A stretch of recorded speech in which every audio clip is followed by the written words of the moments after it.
Yo, what is up, y'all? It's your boy, Stephlyon. And yes, if you didn't know, I've been away for a little bit, but I'm back now. I've been traveling, moved to a new country, so I'm just starting over again. I have to get a new setup and everything. So I've missed so damn much from Star Citizen. So I'm going to be reacting to a board gamer video, just trying to catch myself up, get ready for Star Citizen Alpha 4.2 Live. What do we need to know? What do I need to know before I hop in? And literally this week, bro, it's gonna be crazy. Let's get into the video because you know I don't like to Hello and welcome to some more Star Citizen. Prepare for Star Citizen Alpha 4.2 Live. What you need to know. I wanted to do a quick video on what you can do to prepare for the release of 4.2, but also a bit of a quick start guide on what to expect, what you can do, what you need to know immediately, because some stuff is a bit different, even takeoff and landing. So, yeah. What? Takeoff and landing is different? What? No.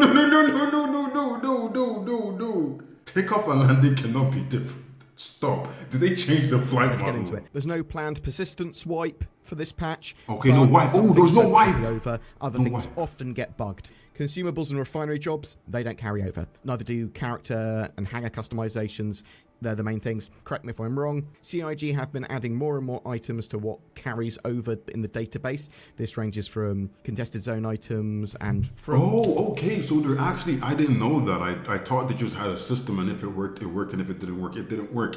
But they're actively adding more things to the logs that can carry over. That's really good, because last time I was playing, when we got the 4.0 update, people were like, I lost so much things during the update and during the wipe, and I was like, damn, I felt bad for people because I didn't lose that much. I lost some armor and a few components on my Avenger Titan that I bought, but I didn't really care because I could just buy them again because they were all bought from the shop in-game. So they're actually adding more things to that log. That's actually cool. 4.2 onwards, there's even a load more of the lootable, harvestable items as well, and even more weapons and things. So hopefully you won't be missing anything. Oh yeah, all the scorched gear used to leave. Patch, they try to delete less and less. Your Alpha UEC, your ships, your items for the most part should have been copied across. If you reclaim a ship that you've got from like the executive hangars or Wicklow, they should now have their corrected, upgraded components in 4.2. The ships from Wicklow give you upgraded components. Wait.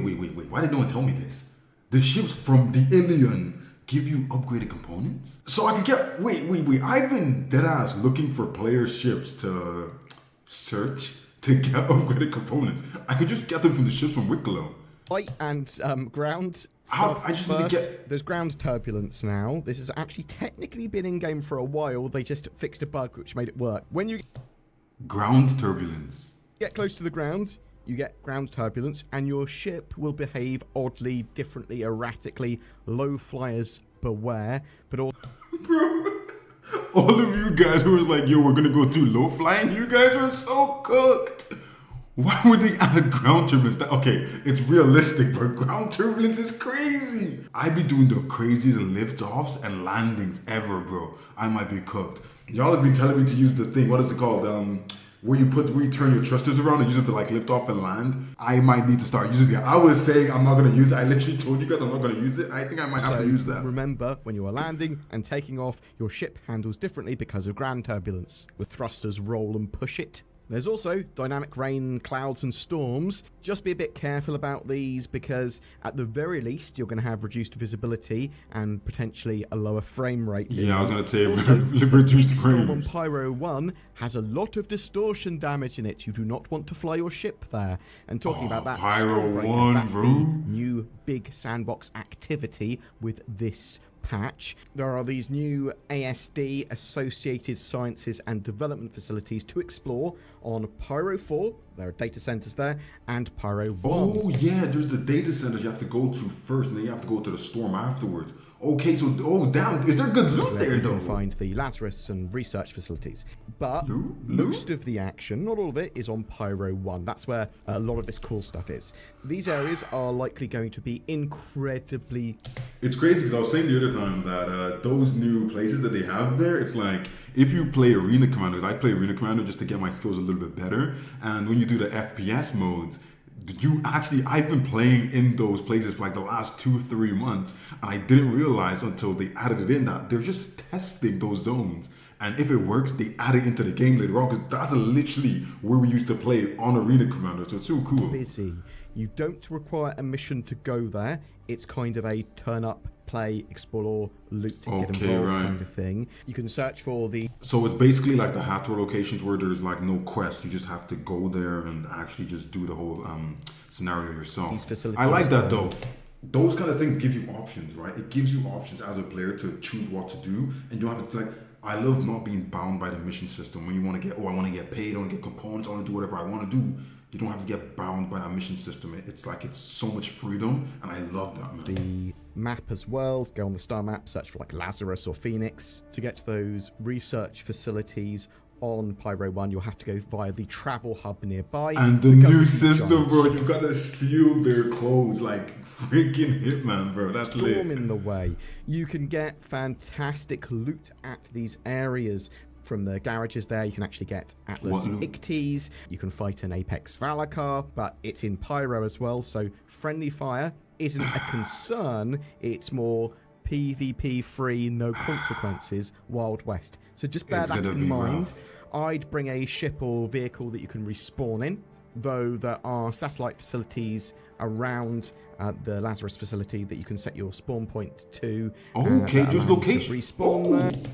There's locations close by. I thought they wouldn't put anything close by. That's pretty dope if there's actually locations where you can respawn close by.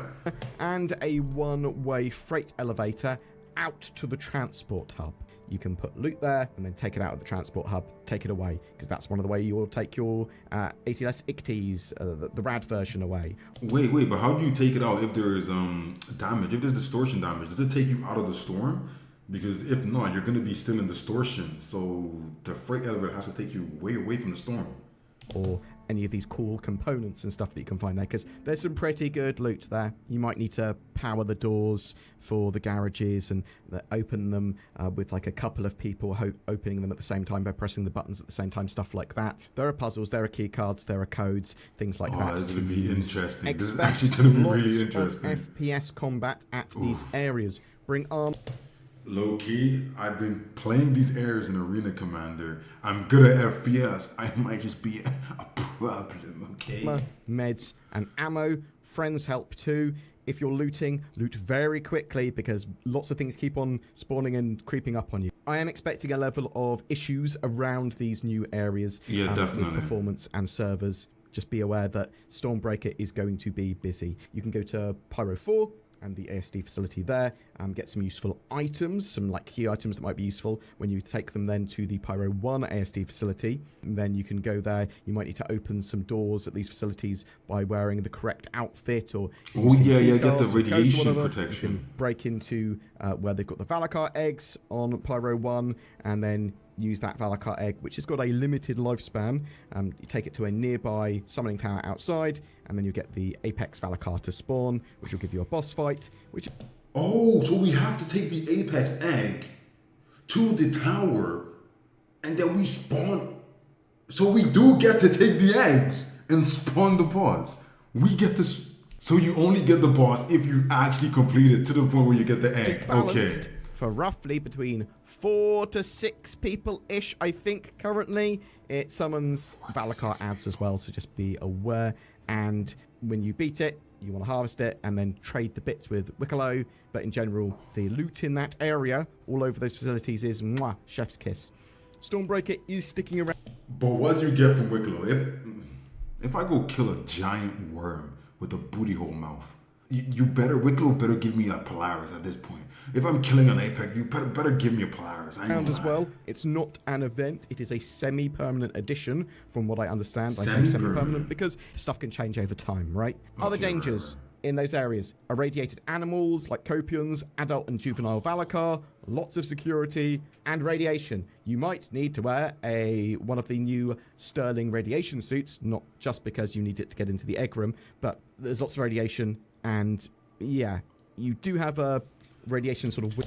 But how do you survive like gunfire? Like, do the radiation suits give you heavy armor or at least medium armor protection? Because I'm not going to do FPS in a radiation suit with no armor. Widget as well on the bottom left, which will sort of give you a bit of a warning, bit of a counter, what's going on. Some enemies emit or spit radiation. Radiation sickness is also a thing and treatable as an injury. We can get you want rat an pens, ATLS actually. ICTY? Well, you can grab one from the garages at Pyro 1. What's an ICTY, bro? You can potentially buy one off a player, I suppose, as well. Just talk to someone Okay. I was like, what the hell is an ATLS ICTY? It's the freaking combat mech. Trade or whatever. You can get Wicklow to effectively make you one, craft you one with the right items. You can also get Wicklow to mod one with a Geo jump pack. There's multiple types? Wait, you can get one with a jump pack? Which means you can go zoom?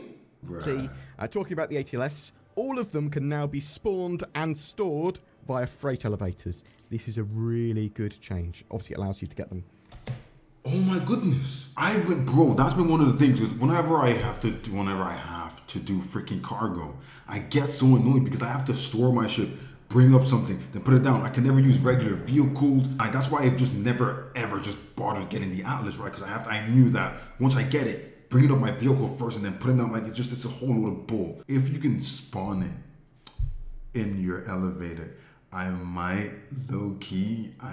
just buy one. I might just buy one just to try it out because I haven't tried it out, right? I've only used the freaking my big tractor beam, but I might actually have to get an Atlas just to try it out. Out of the Pyro 1 ASD facilities, but also just in general for having them in your hangar at home and doing stuff with them. Volt laser shotguns. These are new. You can get missions to get them. Wait. And this all. Laser shotgun? You mean a laser? What? How powerful would a laser shotgun be? You to them, but they also appear at some of these new locations as well. You can buy the flight blades and bomb rack items that were sort of released during Fleet Week in in-game shops. The ATLS Geo has also been added to in-game shops. The Prowler utility is... The Geo is in-game. The Geo is in-game. I can use the Geo to go mining. The Geo is in-game. And flyable in-game, but currently only purchasable for real money. They have vastly improved missile and especially torpedo tracking in this patch. Torpedoes are much more able to hound a target and less confused by countermeasures. Also, once you've achieved a missile or... What? So you're telling me if someone uses a torpedo on me, I'm cooked? I be spamming countermeasure. You're telling me if someone uses it on me, I'm cooked. No. Top lock on a target. Your missile immediately gains full tracking effectiveness. Minimum lock distances for missiles were increased a little and decreased a little for torpedoes. However, torpedoes at the moment arm when they get like 1.5 kilometers away from the firing ship. And if you're traveling at the same speed or with that torpedo, it hasn't traveled far enough away to arm. So this is going to be changing in the future. Also worth mentioning, the Anvil Ballista is now significantly more viable and able to lock and fire its missiles and fight. So if you have a ground vehicle, you will be able to take ships out of the sky a lot easier. Nah, stop it. Those ground vehicles are too OP already, man. Missiles, bombs, torpedoes, they can now explode when fully distorted. This means distortion-based weapons and EMPs can trigger premature detonation of these mid-flight. Remember when I used that ship? What is it called? It was an Aegis Warden. It was the Warden, and then there was one that you guys said had distortion cannons. And I kept asking, why is it not doing anything? Why is it not doing anything? You guys were like, yo, Steph, look, that thing only has distortion. It's a peacekeeper like police. You're telling me if I use that on a goon who has torpedoes or missiles, I could make him blow himself up? Okay. And if you time that right, you can stop that ordnance before it reaches a target. There have been some tweaks and changes to shield regen as well. The reserve buffer is per face instead of a single pool. This gives better redistribution and regen of shields. There's also been quite a lot of balance for individual ships and tweaks to some weapons and that sort of stuff and some of the numbers. Engineering may be coming to the tech preview within the next few weeks as well. So that sort of advanced, updated engineering. No. Guys. Engineering, okay, look, it's going to be a really good thing, but I feel like because I'm a solo player most of the time, right?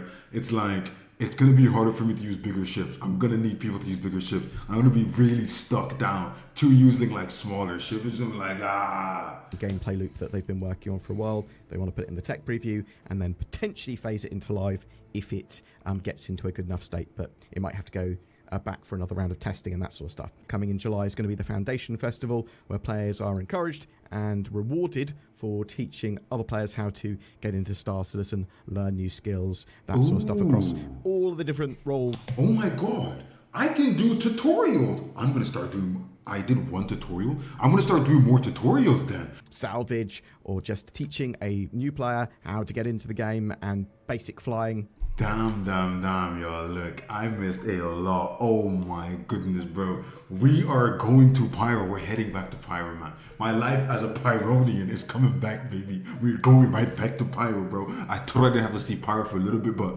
hey, I gotta go get those eggs. I need to get the freaking Atlas, the new Atlas. Obviously, look, I need a mech. I need a combat mech. Gotta get one of those. I want to fight one of those Apex Valakar, bro. This is like the first big boss fight per se in Star Citizen. Kind of like a MMO kind of boss where you have to summon it and you have to fight it. That's pretty freaking cool, man. Yo, in literally a month, I've missed so much. I've been gone for literally a month and I've missed so darn much. It's crazy.